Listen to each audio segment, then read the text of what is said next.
You know, when people talk about the Halo games, they always talk about the same ones. Combat Evolved, Halo 2, and Halo 3.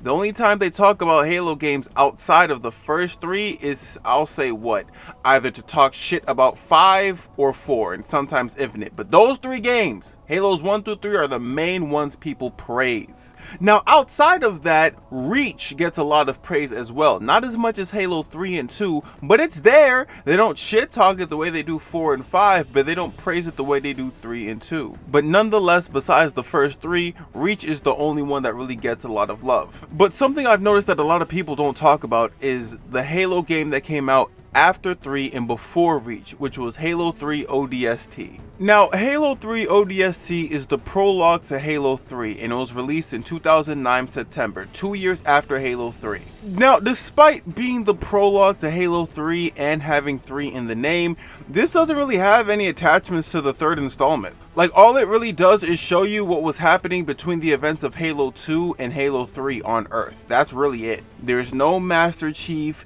there's no Spartans, there's no Arbiter, Sergeant Johnson ain't there barking orders. It's a completely fresh cast. And rather than Spartans, we have ODSTs. See, ODSTs aren't the super soldiers that Spartans are made out to be, but they're more like the best of the best when it comes to regular soldiers. They're the closest thing to a Spartan you will get in the Halo universe without actually doing the Spartan program. They're not as fast or as strong, but they're a lot faster and stronger than your typical Marine. You want to know more about the lore?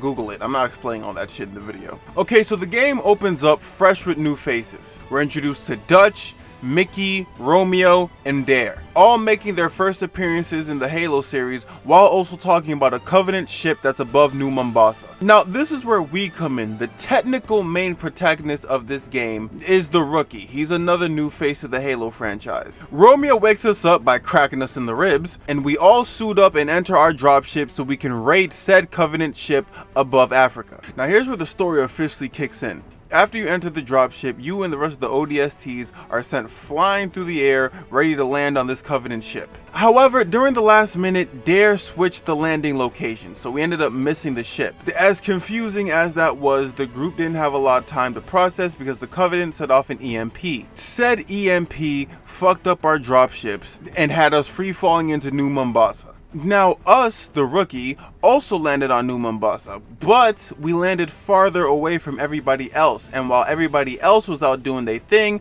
we was knocked out inside of the dropship. And it's the complete opposite of what the introduction was. Everything's pitch black, it's nighttime, no one's around, we're by ourselves in a city full of Covenant. Now we basically have to go into an investigation to find out what happened to the other ODSTs and see if we can regroup. The way this story was told for the campaign is my favorite thing about this game. You're basically stranded in the middle of nowhere, and now you have to figure out where everybody is while also trying to stay alive. And how they do it is, like, for example, for the second mission after this, the Rookie finds an artifact or a relic from, let's say, I don't know, one of the previous fights while he was asleep. An artifact like a helmet. That helmet is a clue as to what happened while he was knocked out. Once you find said clue, the next mission unlocks, which is the Buck mission, where you play as Buck after he landed in New Mombasa, like immediately after the EMP incident, and now he has to go look for Dare and all the other individuals that were left dropshipping. Now, Buck and the rest of the Marines are fighting through different ways of Covenant, all to reach Dare's dropship. Spoiler alert, she's not there, but he does find some ancient alien. Oh yeah, we don't know it's ancient yet. Romeo snipes it, the ship blows up, and the helmet that was in the first mission, the one that we found as a clue,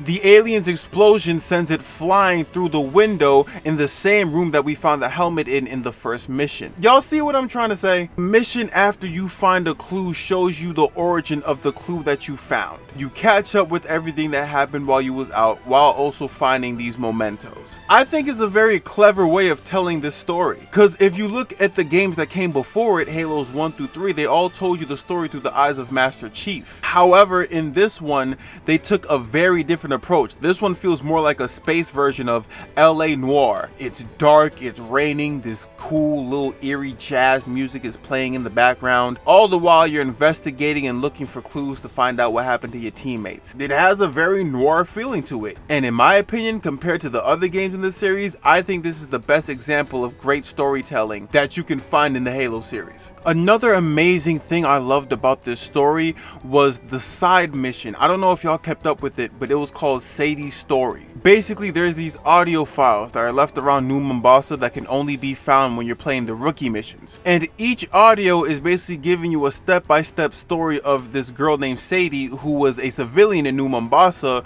when the Covenant hit. And throughout these audio logs, she's basically looking for her father, and she runs into this alien named Virgil. The story is crazy. I loved it. I think it was a great addition to the game. It's very small. It doesn't really play that much of a difference to the campaign. You can not find any of those audios, and it wouldn't really change anything other than the reveal of Virgil. But looking for your teammates while also trying to catch up with the story of Sadie is very interesting, man.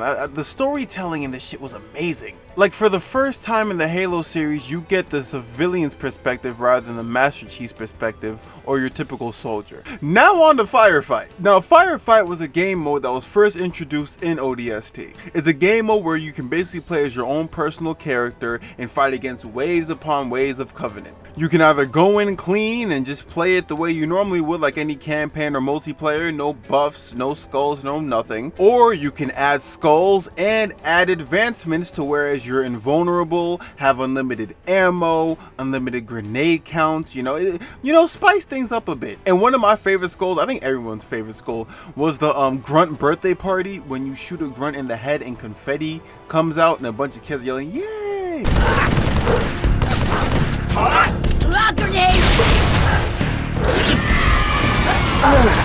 It's such a fun game mode to play with you and your friends, or even by yourself. It's so much fun. And with the Master Chief Collection, it's a lot easier for you to access certain things in comparison to the original Halo 3 ODST disc. And you can even customize your own ODST. You could do it before Firefight, but it's the only time you ever get to see your created character. And this one is speculation. I think when I was a kid, there was a DLC where you can play as Sergeant Johnson. I don't know. I saw they did some shit like that in Red vs. Blue. It's been a while. I'm not too sure, but there's that. Don't quote me on that, though. ODST's Firefight was just one big sandbox of undeniable fun. And if you haven't played it, I really think that should be like one of the first things you check out. I don't know why I said that like you had that much of a choice. You either had that or campaign. Now we get into the multiplayer. So this was kind of something that I did not like about ODST.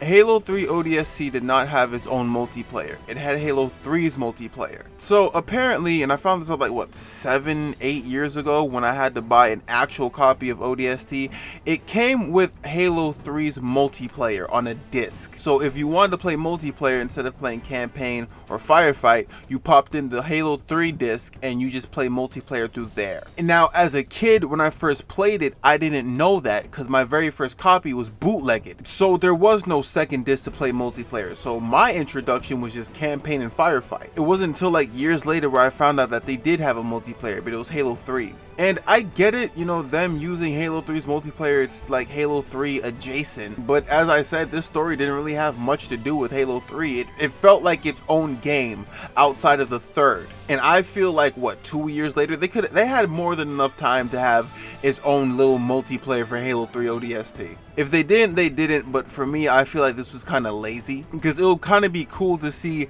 Halo 3's multiplayer, but like with updated graphics. You get to play as ODSTs rather than Spartans. You can play as Spartans if you, I don't know, have like a DLC or some shit, I don't know. But the idea of ODST having its own multiplayer to me sounds better than what they did with it. And that's not really a bad thing, because Halo 3's multiplayer was so fun as hell. There's nothing wrong with it. I just think that for this new entry, they needed a new multiplayer. Luckily, they fixed that in Reach by giving it its own multiplayer, but still, I think it was a wasted opportunity for Halo 3's ODST.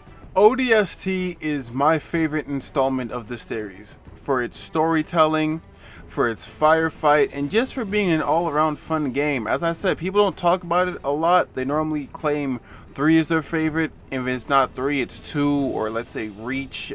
Or it's always either between 1 to 3 and Reach. People hated 5, people hated Infinite, people tolerated 4, but everyone forgets about ODST. And as a person who loved ODST when it first came out, all the way to a person who loves it now, still, I can easily say this is probably one of the best, I'll say top 3 in the series. In my opinion, at least. This game has so much to offer, like certain things that you might not find in other Halo games, and I really feel like it's very underappreciated. Maybe it's because it came after 3, maybe it's because it came before Reach, but I don't think people really respect it for what it is. If y'all ever get the chance to play, if y'all want an introduction to the Halo series and y'all don't care about like order or whatever, I'll say try Halo 3 ODST. It's a pretty decent introduction. If not that, then 2. Everyone loves 2. But that's all I got for y'all, man. That's my little video for the day. It's funny, this was supposed to be a Sunset Overdrive video, but I got bored with Sunset Overdrive, and so I decided to play Halo 3 ODST, and I was like, you know what? Fuck it. We gonna make a Halo video. So I'll probably do Sunset Overdrive after this. But for right now, this is all I got. I'll holler at y'all later, man. I'm out. Get this thing off of me!